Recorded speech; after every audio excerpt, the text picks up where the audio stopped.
6, 5, 4, 3, 2, 1.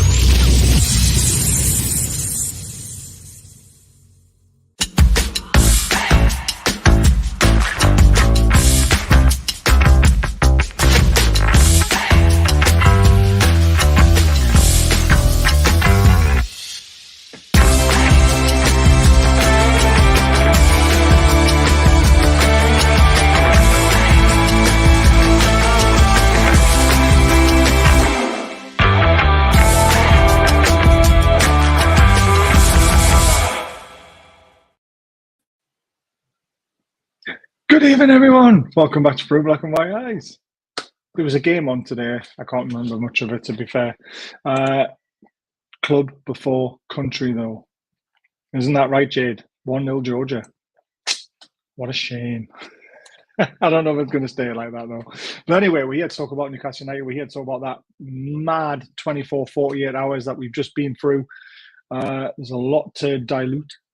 There's a lot to go through. There's a lot to wonder where we're left and where we're going. We're on the road to nowhere.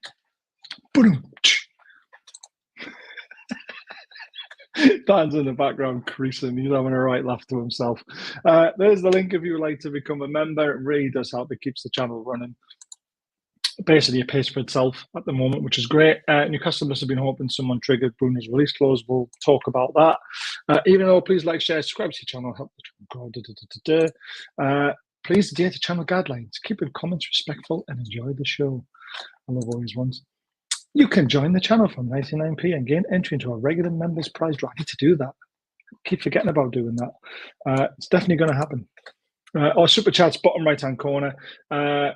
Did Cava score? I'm not even going to try and pronounce his full name. Evening, Roger. Evening, Gary.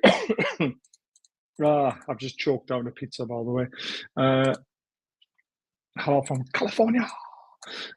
Roger, I agree with like Anderson. Right, there's a lot going on in there. We're going to leave that and we're going to bring in the guests. One's late. He always is, though. But John's made it. Hey, guys. How are you doing? Hey, I'm pretty good.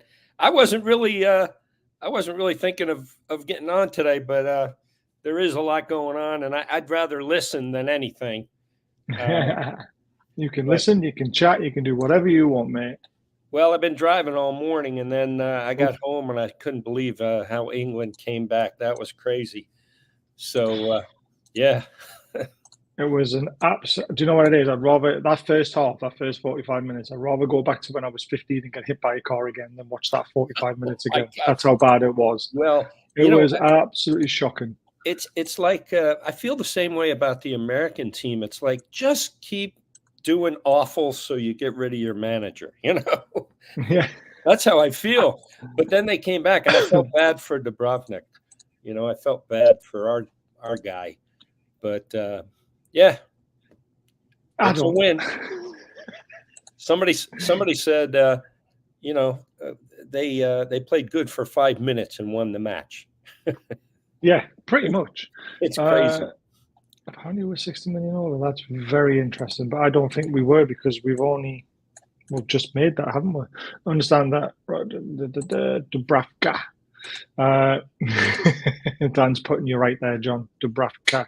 Yeah, what did I say? Dubrovnik. Dubrovnik's a city, mate. My son was just there. I know. He was in Croatia. He was in Slovakia. He was all over the place, and yeah, that's why you're getting mixed up. Yeah. Why, lads? Hey, Dan. How are you? How many beers you had? Oh, geez, Louise. I went to the pub to watch the game, to watch the match, and I'm just sitting there with a bunch of England fans, and we're all sitting there going, "What does Anthony Gordon have to do?" Oh yeah. I mean, what has Tony done this season? What has Eze done this season? Yeah. I'm Eze, I don't mind. Eze, Conor Gallagher, 16 goal contributions. So Eze, I don't mind. Conor Gallagher, different player. You know, he's a centre midfielder. It's the fact that he keeps on taking off forward and for somebody else to play them in the middle or put them on the right, and it's so unbalanced, the team. Yep. It's crying out for Gordon to be in it. Yep. It does my head in. That was it. If there was ever an impetus to put Gordon in, I mean, you could see it. Foden was smoked. His face was flushed. He was done. He had been running his heart out.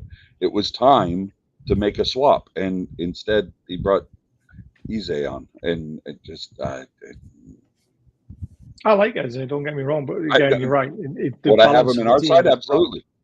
But we're not here to talk about England. We're here to talk about club before country, mate.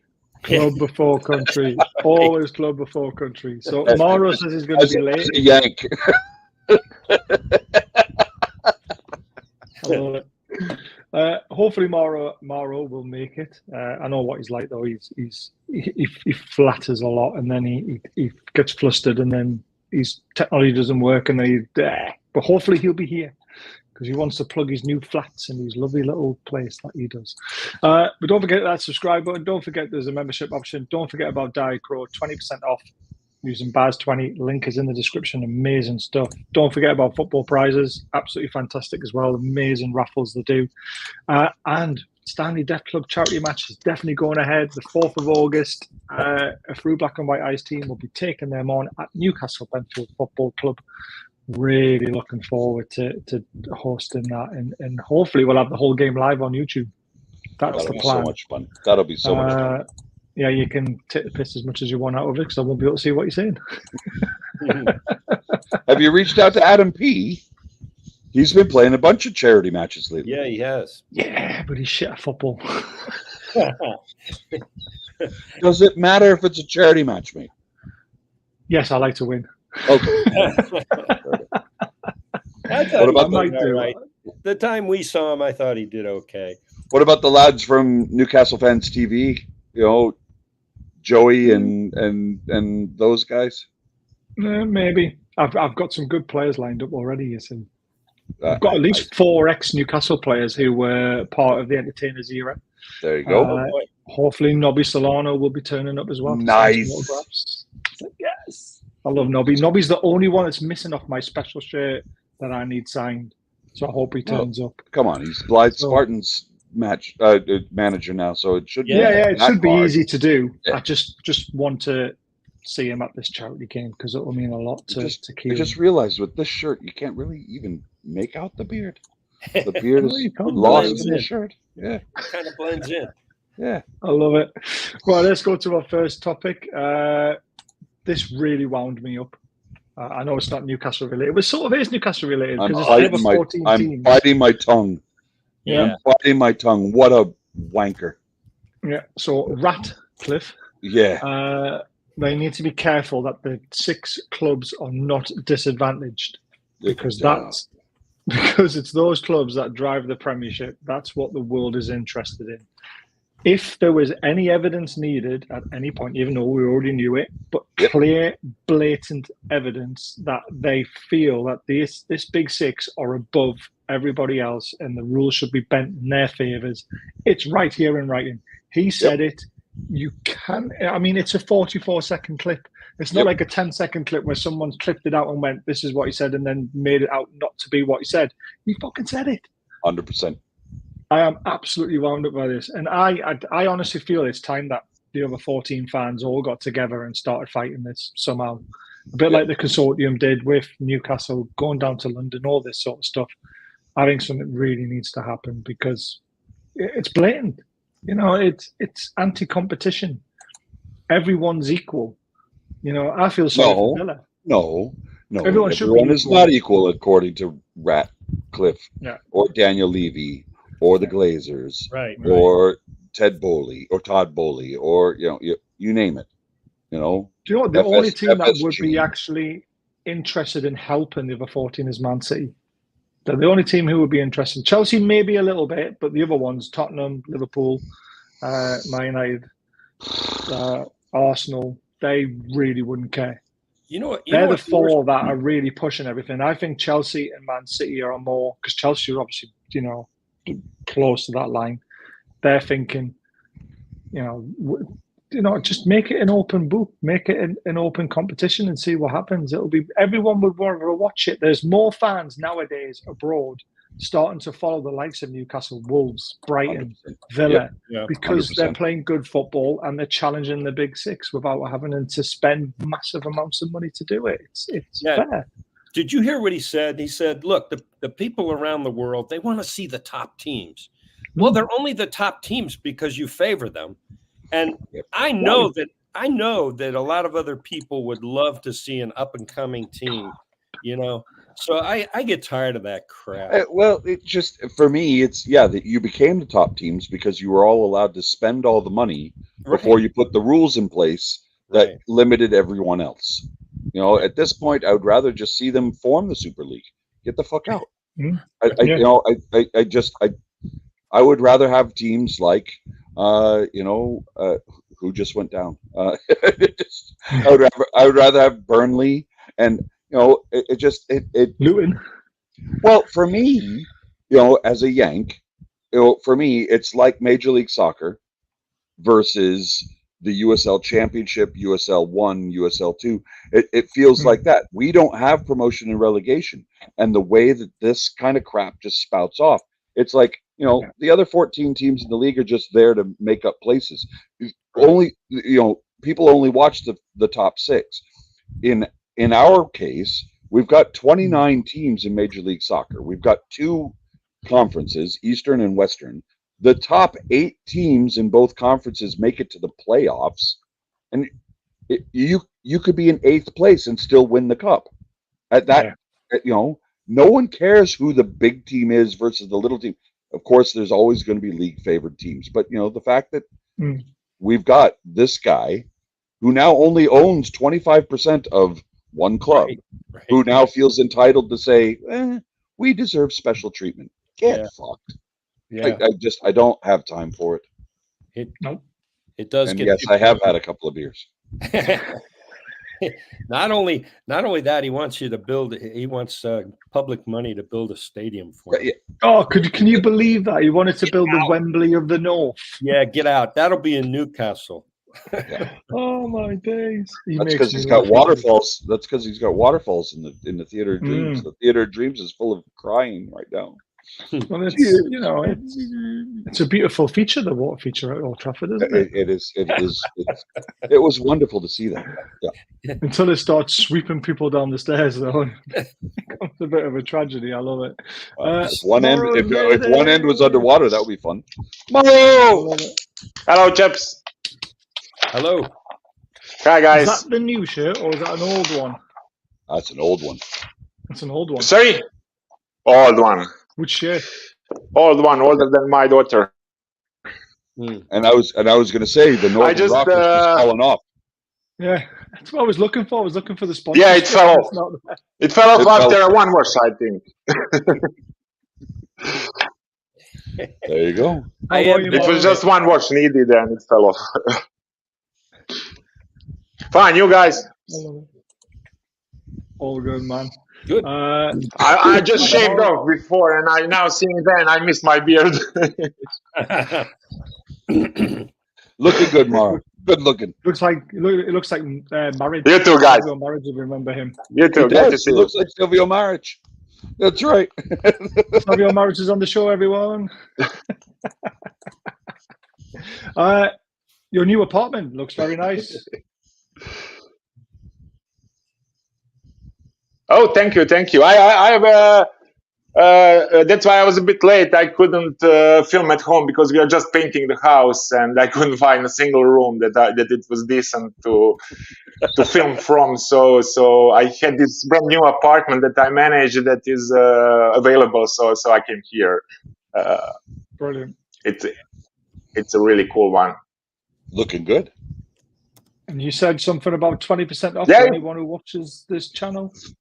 Yeah, of course. If you have a minute, I can show you the place just to see. Go on very quickly. To see what kind of. Just try and stay away from the TV. Maro, try and stay away from the TV though, because you've got football on it, which will make a copy written for him. Oh, okay. So this is the bedroom. This is the bedroom. Magic happens. This is the bathroom with the biggest shower head I've ever seen. It's giant and it's amazing. It's like raindrops. how they say, it's fancy kitchen, living room, another bedroom with bunch of Nice. closets, and a beautiful balcony terrace, Look at which that. is so nice and quiet. That's where you should be So, standing, guys- on that balcony with the view in the background. Oh yeah.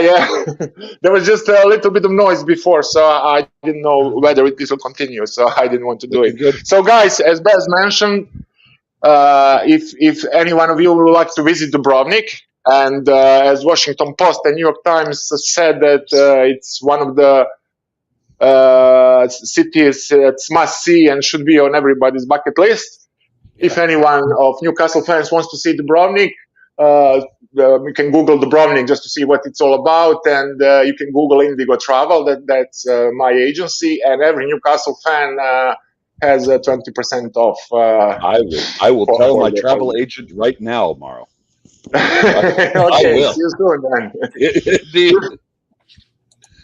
You guys have my Twitter contact or Facebook, or just Google Indigo Travel. It's easy to find, and we'll continue on. Cheers, mate. Brilliant. Cheers, guys. Charge Mauro for the advert. Brilliant. That's 200 quid. 33 million pounds. Yeah, when I saw that today, I couldn't believe it. I understand why we need to sell, but I think I'm sorry for Elliot Anderson. Of course, he's a local lad. He's a great player. He's so versatile and everything.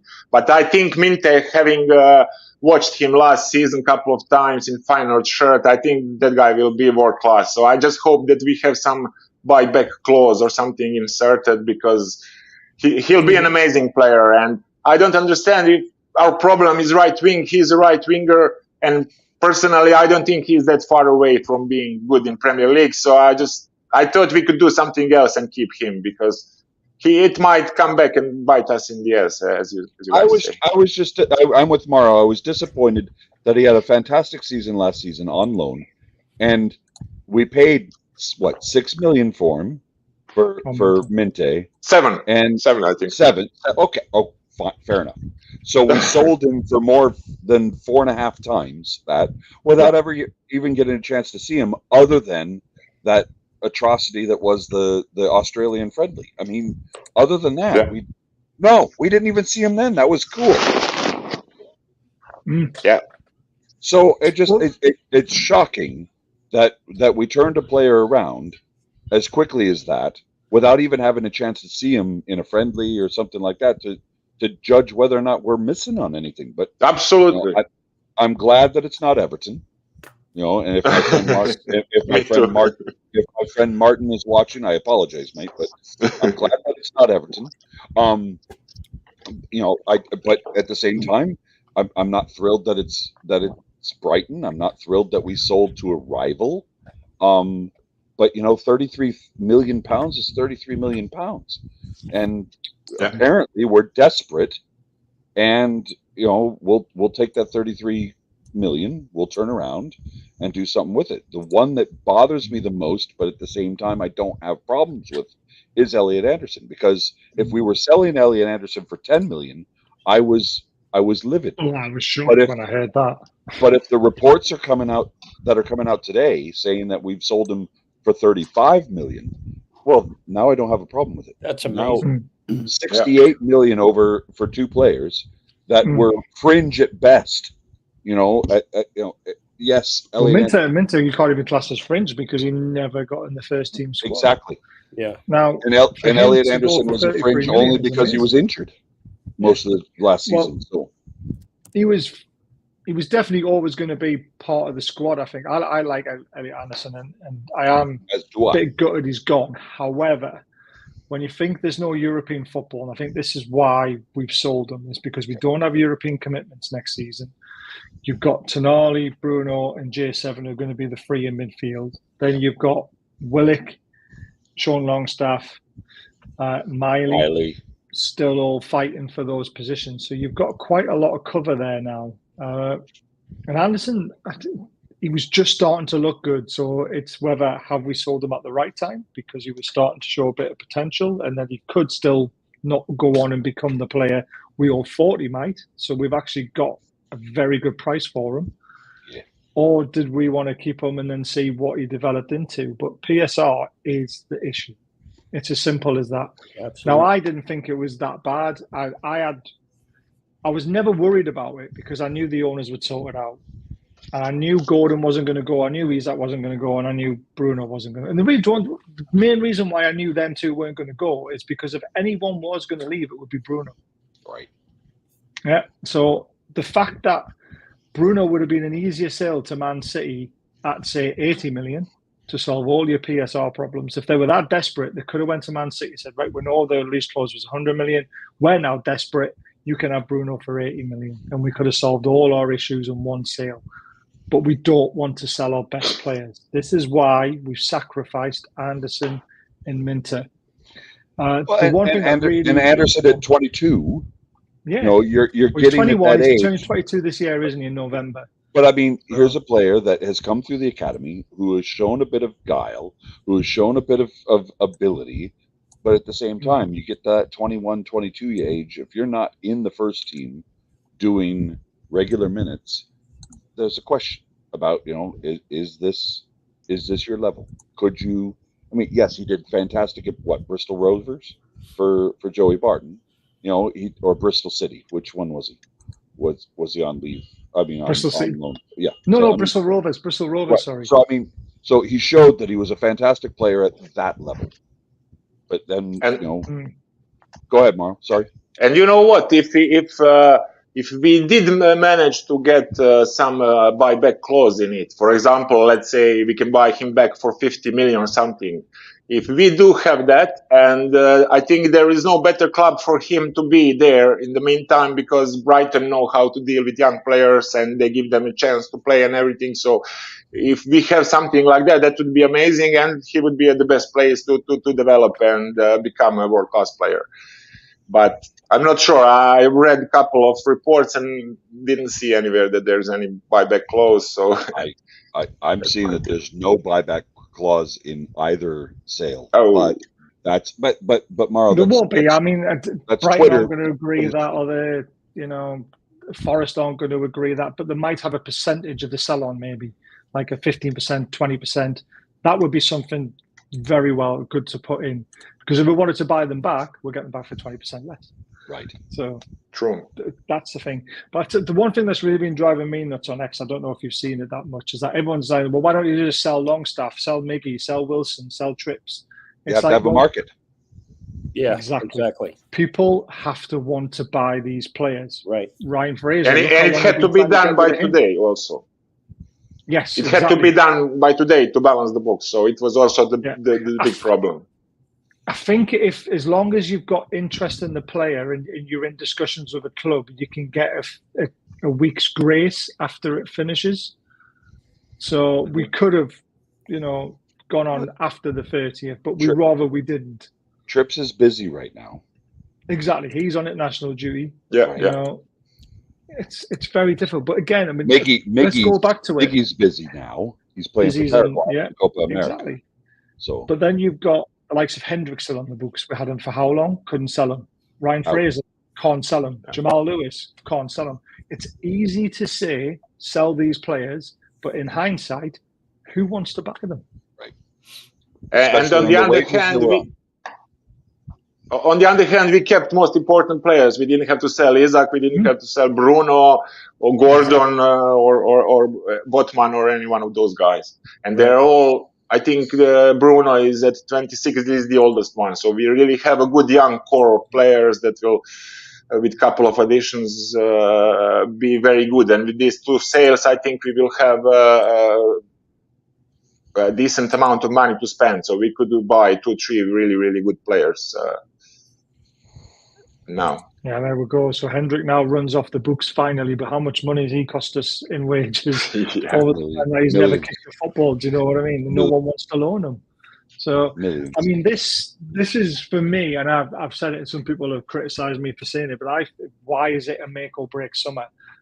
I think this is a make or break summer, not just for Eddie Howe, but for the club itself, for the project, for everything that they've been trying to achieve. I think this is the summer they would look to. I think, was it Darren Neal said it'll take us 3 summers to get rid of all the deadwood and to have a squad that will be able to start competing. Now, we obviously made the Champions League straight away, which was incredible. That was not in the plans. We folded off last year because of the injuries and having all these competitions. Now we don't have Europe. Exactly.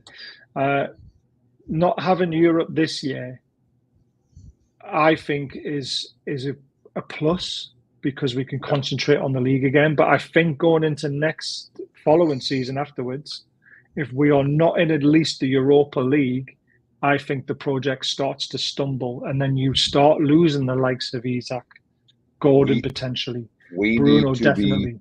We need to be touching top 6 this season. Yeah. No, nothing less, and we need to be in at least the final of one of the 2 domestic cups. That's the aim this season. I wouldn't say we have to be in a final. I say we have to look like we want to compete in both competitions and we want to go as deep as we can. It'd be nice to get to a final, but I wouldn't demand it. Do you know what I mean? But the season before, Baz, we made the final of the Carabao Cup. We did. And we made top 4. And I think we can all agree we were probably 18 months ahead of schedule. Oh, yeah, in terms of the project. Yeah. Okay. So my answer to that is, with no European football this season, we need to be concentrating on getting to at least the top 6 of the league. And we need to be 100%. That's the big aim.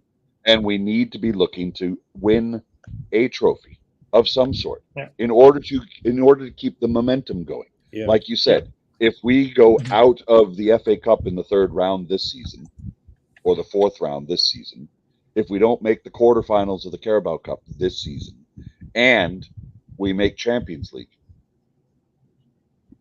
I'm throwing out hypotheticals. Well, people will be thrilled with that. But if we were an 8th again this season, and then we go out of both domestic cups early, then, like you said, the project starts to falter. Yeah. So, we need to be without the distractions, with a full squad of fit players. And we still, it's early days in the transfer season. We could see better players and better in the positions that we need. And if we shoot for top 6, and we should be shooting for at least the quarterfinals, if not the semifinals of both domestic cups, we should be in pretty good shape, I would think. And the interest would be there. Yeah. No, don't get me wrong. I would love to see us go deep in both cups, but it's a luck of the draw sometimes as well, though, isn't it? Yeah, I see Simon. So if you end up with Man City in the 3rd round of the FA Cup, you're like, oh God. Yeah. Then all people look at is you got knocked out in the 3rd round. But it's like, yeah, but we got beat off Man City. Yeah. Or the fact that we had every game last year was an away game. Yeah, it kills me that we were pretty close this year when it comes to that cup, because we beat all the tough teams, and then all we had to do was play hard against Chelsea, and we got knocked out. And you think if we'd have won that game, it could have been a totally different season. But should have won that game. Yeah, but the injuries got us. No, yeah, it just really. So I read somewhere that it was the worst injury in the history of the club. That never in 140 years or how much there was so many injured players. It was probably the worst injury hit season for any Premier League club, to be fair. Yeah, probably that too. But again, if you look at a lot of other Premier League clubs, they struggled that season. There were other clubs who struggled with injuries. So there's a lot to be learned from a lot of clubs on how to manage players better, I think, is the way to look at it. Hey, Baz, even without the European matches this year, I think we do have to manage a little better. I don't think guys can play 80, 90 minutes every week. We got to work that bench in, even without the European matches in the middle. You have to have a bench first, John. Well, I agree. That's what we're working on this summer. As Baz says, I think this is the summer of change. Yeah, but I just thought we should work some guys in a lot more last year. And I don't see why we don't do it this year. Like, I mean, we didn't know anything about Miley, and he was something. Yeah, Miley, until obviously he got injured, unfortunately. Again, well, that's because another injury, and that's because we worked him too much. But again, Right. Miley wouldn't have been anywhere near the squad had we didn't have all the injuries that we had. Agreed. So Yep. Miley's breakthrough season last season is way ahead of schedule as well. Yeah, I was And thinking that allows you to sell an Elliot Anderson because Miley, at 4 years younger, has a higher ceiling than an Anderson. At this but Yeah, exactly. Baz, you just made my point. I mean, we wouldn't have known about Miley. Exactly. Let's work the guys in. You know, if we're leading 3-0 as somewhere along this schedule, it's like work some guys in at 75 minutes and just get them time, because that builds confidence, that builds fitness. I don't know. That's just me. No, I agree. I'm going to go around the houses with this question. So Mauro first. Eddie Howe, is he under pressure this year, do you think? I don't think. I mean, he's under pressure. He will be if we fail terribly or if we have disastrous start to the season.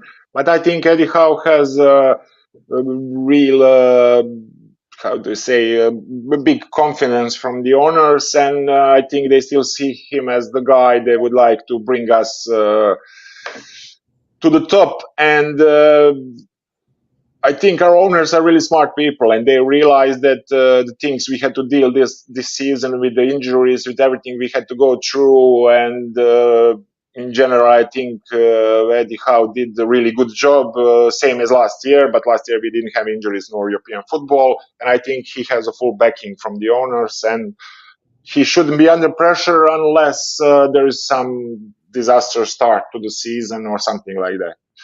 But I think he's still 100% backed by the owners. Fair shout. Dan? I agree. I'm one of the things on X that's bothered me in the last 48 hours is seeing people criticize Merdad and Amanda, saying that they're too involved. It's like, well, what do you want us to do? Our director of football's on gardening leave. We can't bring another one in until we get rid of him. You know, I think they have a love for the football club, as we've seen. Like Mauro, I'll agree that Eddie Howe has their confidence. They have absolutely no doubt that Eddie Howe is the guy that's going to be able to get us to where we need to go in the short term. Is this a make or break season for Eddie Howe? I don't think so. I think he's proven again over the last 2.5 years that given resources, he has the ability to get more out of the whole is better than the sum of its parts. You know, I think I think Eddie Howe he's got more credit in the bank than people give him credit for. I think at this point, the bigger fear for me at this moment is if Southgate doesn't re-up with England, that the FA are going to come asking. And I have confidence that Eddie Howe will be able to say, no, I'm invested in the project that I'm involved in right now. He won't have any interest in that job. But at the same time, I think every English manager will say, if the FA come calling, you don't turn them down, and that's the hard part. That's the concern I have. Even Keegan found it difficult to turn it down, unfortunately. Exactly. Yep. And it's not that I don't trust Tyndall. You know, we saw what happened to Bournemouth when Eddie didn't re-up and Tyndall took them over as head coach. It didn't go well for him. He's an assistant coach. Yeah. He's not a manager. So we definitely wouldn't leave it to Tyndall to manage the club. Well, I think Tyndall would go with Eddie to England. So yeah, which would be a shame. The duo is class. John, what's your thoughts on Eddie Howe? Is he under pressure or not?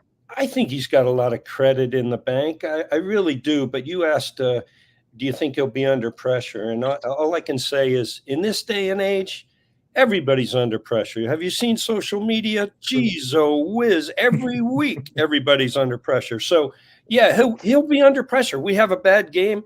Everybody will be saying stuff on Twitter and everywhere, and that seeps into everything, unfortunately now.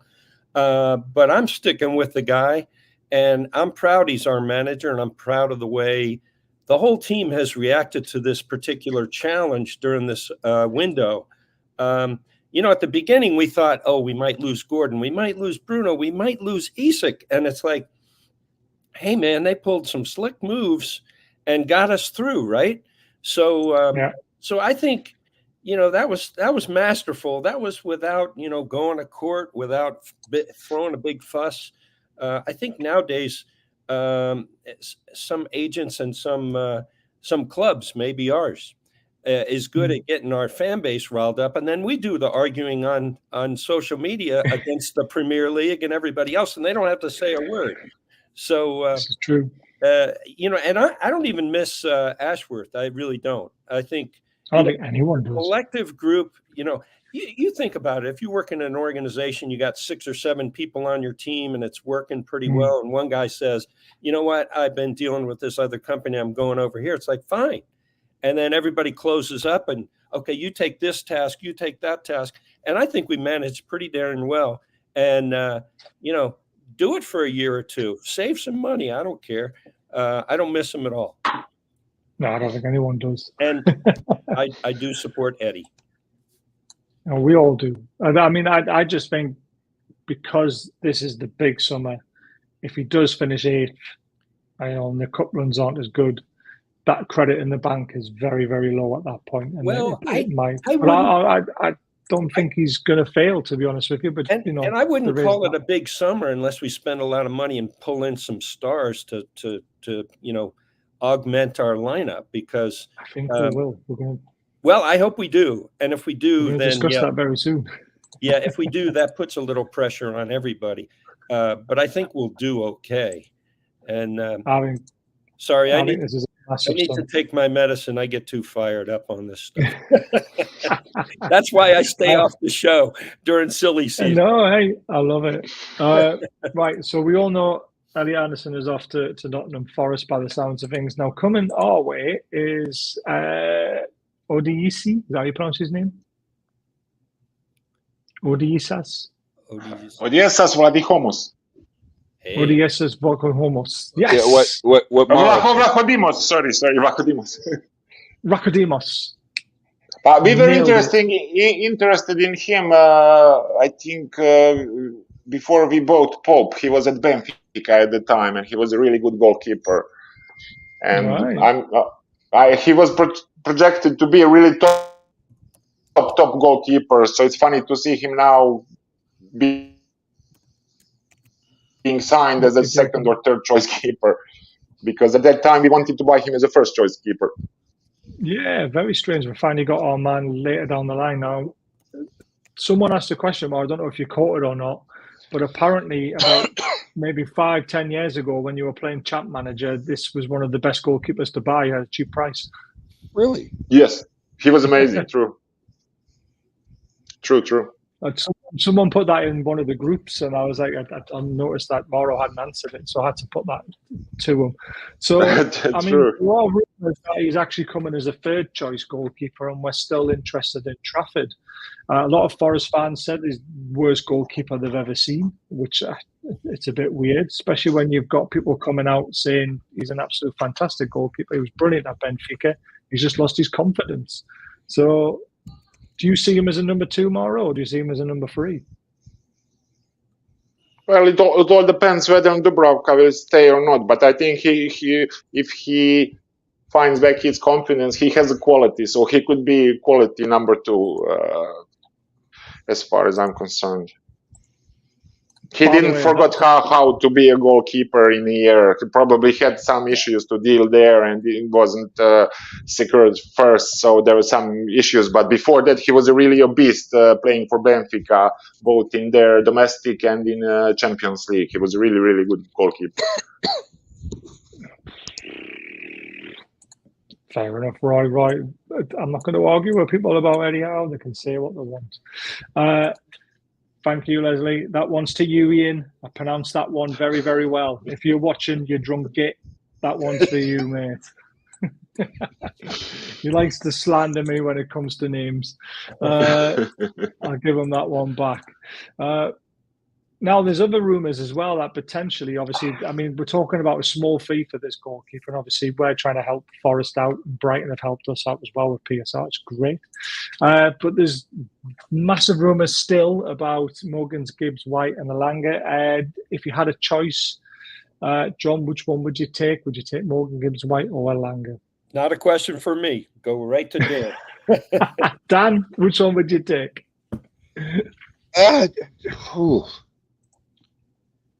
Elanga's a right winger, yes. Yeah. Where Gibbs White can fill in both as a winger or as a 10. The question is, do we need a 10? I just saw the comment as well. Jeez Louise. For me, I would take Gibbs White, I think.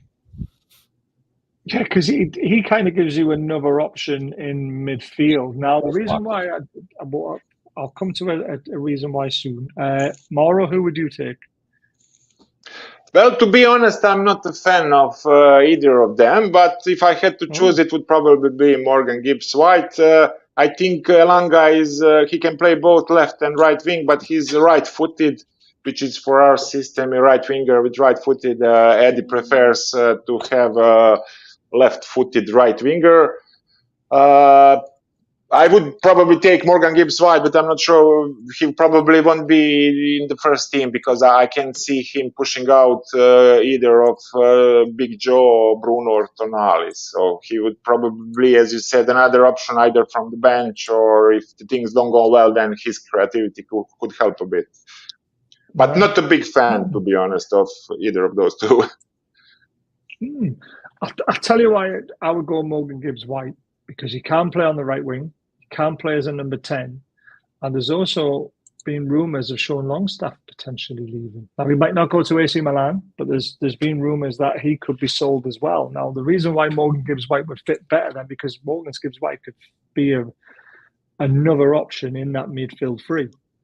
So if and he'll be pushing, driving. He's a number 8 and number 10. He could play that role. And you know what Eddie Howe likes? He likes 3 8s. And if you can get Morgan Gibbs White to be an 8, that would work quite well. And he can also play on the right wing as well. Versatile, can play in 2 different positions. It also gives him an option to change his formation as well and also play a number 10 when he wants to. Because we do not have a number 10 in our team. Everyone says Bruno should play further forward, but he's not a 10. No, he's an 8. Definitely a 6 or an 8. So I think Gibbs White would be very, very good.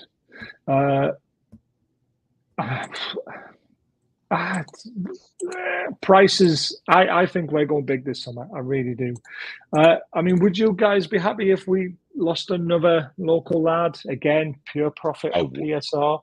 I wouldn't, but at the same time, it's nothing to sneeze at.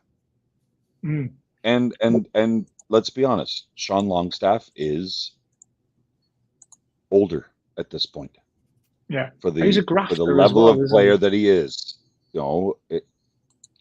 Agreed. No, what was that comment? Simon said if Longstaff goes to Milan as either part exchange for Tomori or Chow, I'd take it. No doubt about it. Yep, I'd 100% do that. Big fan of Tomori personally myself. Morgan Gibbs White played well in the 21s last year with Gordon. I'm not sure he'd be a priority though. I think he'd be a priority if Longstaff goes. Yeah, exactly. I mean, if we want to go to the next level. Yeah, I hate to see any of them leave, but it's just the reality, that these things are going to happen. But I'd like to see him on the squad. But you got opportunities. You got to move nowadays. Well, and again, we don't want to sell. We're forced to sell. Right. Yeah. And I think everybody should remember that. Well, and for me, this isn't a case of, and I think there's a sentimentality there because we've seen these guys. We've grown to love these guys. This is not like Chelsea selling Salah to Liverpool. This isn't like De Bruyne, leaving Chelsea to go to Man City. Those guys were young players at Chelsea who weren't getting minutes or getting limited minutes. Right. We're looking at guys like Sean Longstaff and Elliot Anderson to an extent. Guys that we've seen plenty of times that we've gotten to know and love. And on top of that, they're local lads. I don't think any of us want to see Newcastle born and bred Geordies going anywhere other than playing for their team. And Dan, in the back of my head, I've got Sir John Hall saying, or Freddie Shepherd saying, I want to see a side of 11 Geordies. Well, that would be wonderful, wouldn't it? But we wouldn't win anything.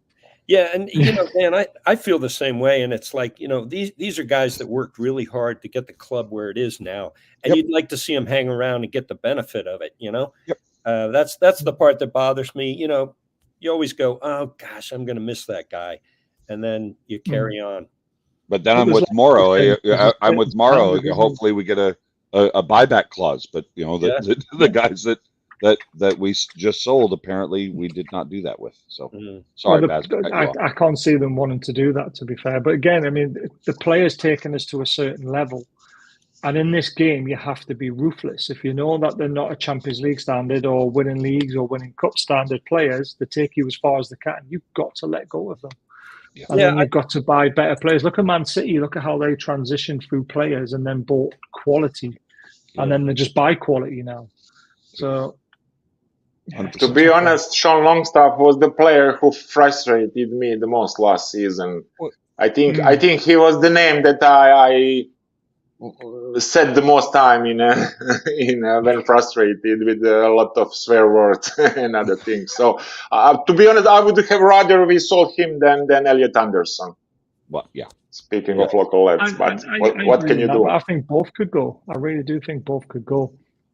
And the one thing I like about the fact that we're selling these guys is that it's keeping our big stars. Yeah. It's keeping Bruno, Isak, Botman, Tonali. No one wants to see Gordon go. No one wants to see any of those leave because they were fantastic last season. You want to build your team around those players. Yeah. It doesn't seem to matter. They don't get them with their in like Anderson. I mean, like Gordon, he can't play for his national team. Doesn't matter how well he did. Sorry. Dan, we thought you were leaving to go get popcorn at the stadium. What are you doing this? Exactly. I just moved my going desk. down into his cellar to get a bottle of wine out. That's what exactly. Yep. The Rothschild 76. So I put a little bit of information out on Twitter. I'm going to repeat what I was sent. Now, I do not know who the sponsor is, and I haven't signed an NDA. Some stupid person saying to me, I've signed an NDA. Never said that. But this is what I got sent, and I haven't put this all out on Twitter, but apparently the Newcastle board are fuming about PSL. I think we all are. Yeah. Board are waiting, but are fully backing the Man City at court. So I reckon they could be helping them, and I hope they are. Yep. We've inquired about Paulinia. Oh. That was a bit of information I didn't put out on Twitter. So for you guys now tonight, that is news for you. Going to Liverpool was absolute bollocks. Yep. We knew that. Tried to sell Bruno, Isak, Gordon to anyone for clicks. I agree with that. And then the last bit was sponsors for training ground kits are sorted. Financial year ticks over, then we benefit. 40 million figure is what I got. So that's the information I got given. But I put. So tomorrow we might see some news. I think it'll be later on because the Premier League are holding it up. Okay. Because I think it's a bit more than what they were probably expecting, or what this fair market value crap. So we're going to have to wait and see. Then I put any news on name of the sponsor. I put it's been very, very, very quiet. I pushed my mate on the sponsor, but he's adamant we have one and it's to be announced, but you wouldn't say who. So maybe if he says it, someone gets in trouble. So we're not allowed. So we haven't actually got it. But we do know it's there, and that's the great thing about it. And then to back up that, I asked Will, because obviously he couldn't make the show tonight. I said, is there anything worth mentioning tonight? He says, we have a very healthy budget coming into July now with recent sales and new sponsorship deals. So it's all coming together. All the information is coming together and it all sounds right. So you're thinking, Baz. Sorry, John, go ahead. Does the Adidas money come in starting July? Yes. All right. Good. Champions League money from last season comes into July as well. Yeah. All the other sponsors that we've had lined up. You're right. It is the big summer. the news that Bet MGM has also been raised up. So I'm sitting there just looking at it, going, "You think, Baz? You think that this is the summer that we're going to spend big?" Yes. Big, they've still got to obviously be careful because they've got to stay within PSR regulations and they've got to think about next summer in January. They might need to make a move in January to sort the season out. You just never know. Or keep the momentum going. But I always thought the budget was going to be very tight between 100 to 125 million. I think we could potentially go up to 200 million this summer. Agreed. Okay. And I think it could go higher because more players will be needed if we do sell Wilson and Trippier. Because then serious money is going to need to be spent to make sure the squad is up to what it needs to be. And Dubravka goes as well. But Dubravka seems to be sorted now. If he goes, we've got this lad in, or DC or whatever you call him. Is Dubravka going to Celtic? Is that done? I think he's going. Yeah, I don't think it's done, but I think he's waiting until after he's just got knocked out, so it could be done very soon. Exactly. So. And I think his value's gone up a little bit. I would be wanting at least 5 million for him. Yep. I know he doesn't have long left, but 5 million seems a good figure. We're already 70 head start spend, but we're not because that 63 that we've just made is to cover this year's financial. But it also goes on to PSR next year as well, which is great. We'll have the new one by January. I love it. But I honestly think we're going to have to go big. I think Wilson goes, you've got to sign a striker. I mean, Dominic Calvert-Lewin's the one that's been branded around. I know he's not the sexy signing, but is he someone at, say, 25 million, if that's what the price would be? Someone who will sit on the bench and come on and maybe make a difference because Isak is going to be your number one. So is this the case of another Chris Wood where we're taking away from a rival such as Everton in order to plus up our numbers, weaken them, and he does a job. And then as soon as we get through next season, we fuck him off to somebody else and we pull in, like we did. We sold Wood and brought in Isak. I think he's better than that. I'm going to be completely I don't see Everton are our rivals. I don't see Everton as rivals either. We're much higher than them. And if my buddy Martin is watching, I apologize for Morrow. I think they actually did pretty good last year, but then they got the points thing. Yeah. But they would have finished quite high up the league. They played tough. Dice is a pretty good manager. But I like your spirit, Morrow. I like that. I'll quickly answer this one. Anthony will never happen, or Sancho, because of wages. And they're not the kind of players that we need in our squad. Yep. Dominic Calvert-Lewin was an shit Everton side. I think he'll do well in our attack. Exactly. I mean, as long as we can keep him fit. As long as we can keep him fit, that's the problem. Played 32 games. He played 32 games last season. That's a lot of games. 5 minutes here, 10 minutes there, 60 minutes every other month. I'll tell you. So you don't have to do that, man. Don't spend the don't spend the time there. No, we need to spend a little bit of time on Dominic Calvert-Lewin because it is a rumor that's not going away. He does very well for Newcastle in a Football Manager game. We've watched. True.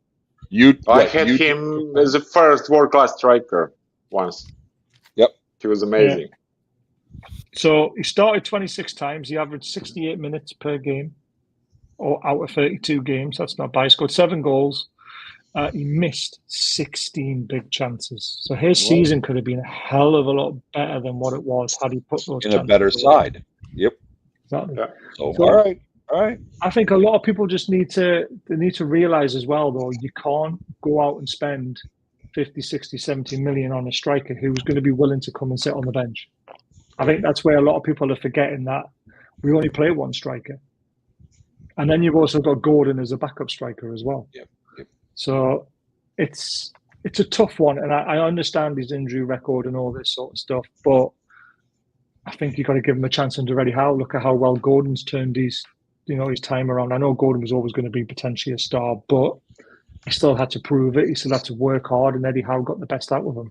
And I think Eddie Howe could do the same with Dominic Calvert-Lewin as well. So I'm not for it, but I'm not like those people on Twitter who are like, if we get Dominic Calvert-Lewin, I'm never supporting this club again. It's just like, if we're spending Chris Wood money, if we're spending Isak money on him, I'm not for it at all. Hell no. Exactly. Hell no. Baz with Dominic Calvert-Lewin and Jarrod Bowen up front. Jarrod Bowen is a fantastic Jarrod Bowen is up there with the top statistics of last season. Yeah. He's fantastic. He's a right winger who I would pay 70 million for straight away. And there's another player on the list that I would love to see. And is it out of the question? No. I would love it. Probably use him for 2 seasons. I mean, he's getting up there, right? 27? No, he's 26, 27. Really? Yeah, he's coming into his prime. Great. Yeah. I reckon you have a good 4 or 5 years out of him quite easily. That would be great. And I think he's an absolute fantastic player. But what about Paulinho from Fulham? Would he be someone you would like to see? Yes. Yeah. Another Definitely case great of player. weakening a rival in order to make us better. Eddie Howe can't improve everybody. Right, Chris Wood didn't score the goals that he could have because he didn't play to his strengths, but Chris Wood did a job. And he helped us stay in this football league. Then we sold him on. Yep. I don't agree that he was terrible for us. As you said, I think he did a job, and he did that job much better than everybody thinks. And he was a big success for me, even at 30 million. He was just what we needed at the time. 25, okay, but he was what we needed, and I think he did a solid job. And weakened a rival. We were in the relegation, of course, with Burnley. Yeah. We took their guaranteed striker, a guy who got them the majority of their goals. We took their guy. We weakened them. We plussed us up. Did he score the goals that we needed him to score? Not as many as we would have liked, but he did the job. And then we sold him for a £10 million loss. I'm thinking it was less. It was only £5 million loss in the end, wasn't it? Bought him for 25, sold him for 20. We bought him for 25. We sold him for 15. I thought it was a $5 million add-on as well, or something like that. Like $5 million loan, because you went for a loan to buy, didn't he? So I think it was 15 million to buy, but a $5 million loan. Or did they get $5 million extra because he scored a hat trick against us at St. James's? Probably. Exactly. So I love it. I think it was after a certain number of appearances that we get an additional money. It was something like that. Yeah, something like that, mate. So do we think that Trips is off? Do we think that Wilson's off? Trips' house is up for sale.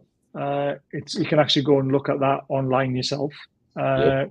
His missus put a weird thing on Insta, so it looks like potentially could their marriage be over? We don't know. I think his head could be turned for 2 years in Saudi, because I reckon he'd be offered 350 grand a week, tax free, and that money over 2 years would pay for his children's future.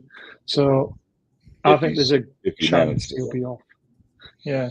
I mean, someone did send me a message on Twitter and said that Callum Wilson has been back in the training ground since the holidays, and also that apparently Trippier has also cleared out his locker as well. So I don't know if that's true or not, but that's what I was told. It's not from a source that I normally get information from, but they did direct message me and they watched the show and they sent me it afterwards. And I didn't want to put this on YouTube, but this is what I heard. So there you go, guys.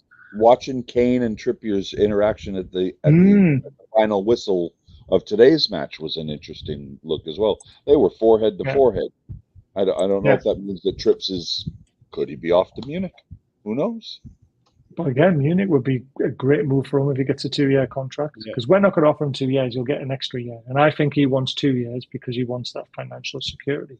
Sure. Especially if his missus is taking half of everything he owns, he's going to need to earn some more money, isn't he?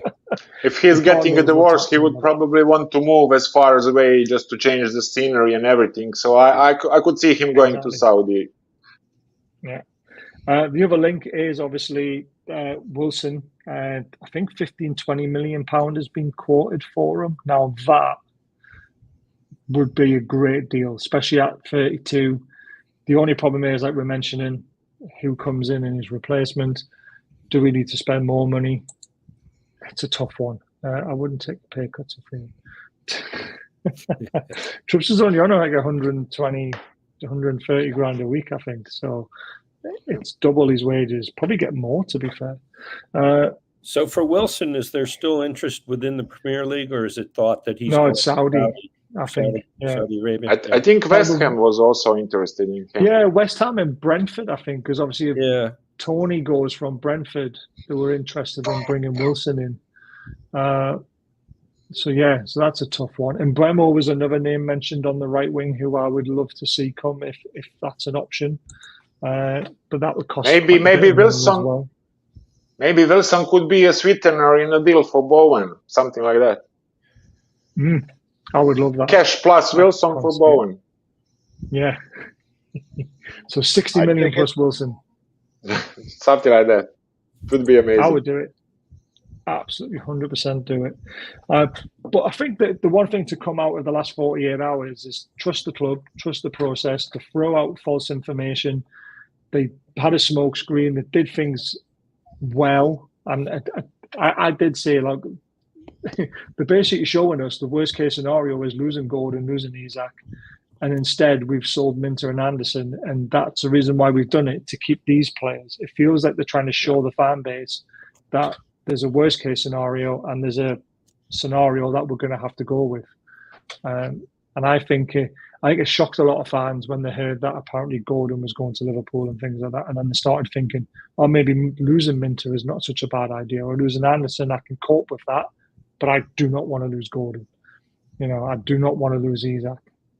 So I think the last 24 hours has taught us sacrifices are going to need to be made for the greater cause, to be able to move forward and to have a better team, better squad going into next season, and with more depth, hopefully. Just got to get rid of it. I know I like Miggy, but Miggy needs to go. Wilson needs to go. Trippier doesn't, but if he goes, fair play. And we need to get rid of Lewis, Fraser, all them sort of stuff off the books.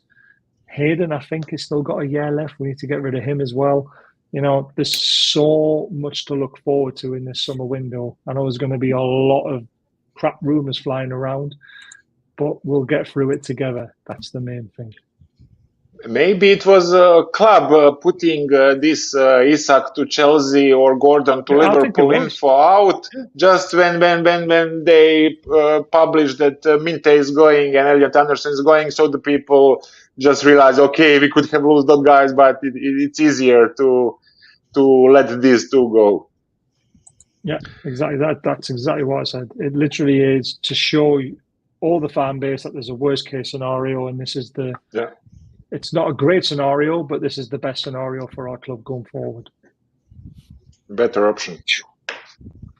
But I'm happy. We will be back. When will we be back? What day is it today? It's Sunday, isn't it? Either Wednesday, Thursday, or Friday night, we'll be back with another transfer show. This was a last-minute one because of everything that went on. But we'll have Will back on again next week. Thursday, we're celebrating the original Brexit. Ooh. Over here in the U.S. I'm just waiting for Baz to get it. Yeah, I still don't get it. Independence Day, July Independence 4th. Day, is it? The original Brexit. I don't even know what day it is next on Thursday, to be honest with you, man. July 4th.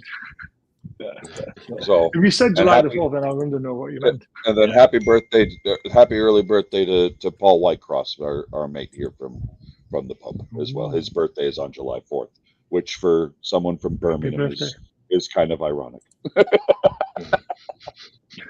we picked on him for that. So there you go. Brilliant. Just one thing. Sorry, Bess. One. Yeah. What you got, Mark? Just one short thing. Yesterday, I read here in Croatian press there were some reports about Luka Sucic, the young midfielder from Red Bull Salzburg. He's 21, and we were linked.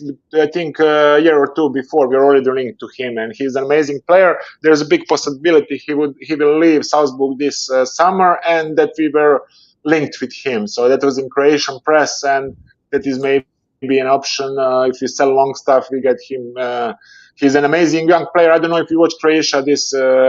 He has a really strong shot from outside, a really smart player. And here in Croatia, everybody says he's next Luka Modric. He's the player to succeed Luka Modric in Croatian national team, and really, really big potential. So not sure how serious it is, but they said that Newcastle watched him quite a lot of times last season, and then they made some initial inquiries. So we'll see what happens from that.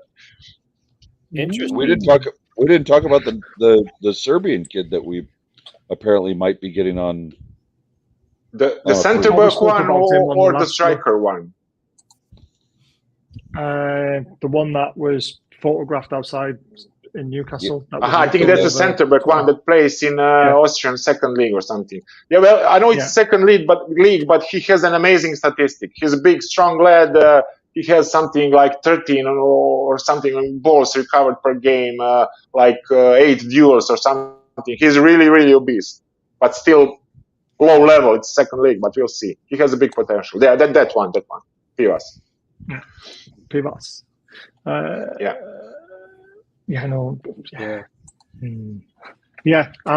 If we, by the looks of things, that's almost a done deal. Which I think we spoke about that on the last show, to be fair. We shall see. Serbian. Is that right? Yep. What did I say? Yeah, Bosnian? I meant Serbian. I can't remember. He's a beast of a player. Ooh. Big, right, strong, tough tackling. Did Mauro answer the one comment way up in the chat where someone wanted him to say, "I am Dracula"? I am Dracula. I am Dracula. Is that good? I love it. Oh, brilliant. Go and start playing for everyone when you want it. Maybe. Right, yep. We've got to go now. Absolutely fantastic show. Thank you very much for everyone for joining in. We'll be back Wednesday, Thursday, or Friday. I will let you know via YouTube. The show will be there for you. So keep your bell button on, hit the subscribe button. Don't forget about Diet Crow, an amazing little company in America who do fantastic bespoke t-shirts. Link is in the description. Baz 20 for 20% off. And also don't forget about football prizes. Amazing stuff. Link is in the description. And the 4th of August, get it in your diary. We've got people coming up for the game. I can't wait for this. It's going to be fun. There'll be plenty of raffles, tombolas. There'll be loads of stuff going on, and there'll be some Shearer signed shirts. Hey, Baz. Yes. Jack and me and our travel agents are already talking about mid-January. Just so you know. Yes. But John told me you were going to look for that double header. I got to put my head together with you guys because I can't wait till January. I'm with you, Jack. We'll figure it out. Yeah, I'm thinking November 2nd against Arsenal. Possibility. I've still got 48 hours to take at work, so I'm sure I'll be able to get some time. Yeah. Okay. Yeah. I love it. Right. And I got to get out to Mount Seaton. So. Yes, you do. Oh yeah, yeah. I got to go back. Cheers, Mauro. Good to see you, sir. There, I haven't. You too, guys. Great. Good seeing you, Mauro. Right. You too. Stay in the background. Stay in the background.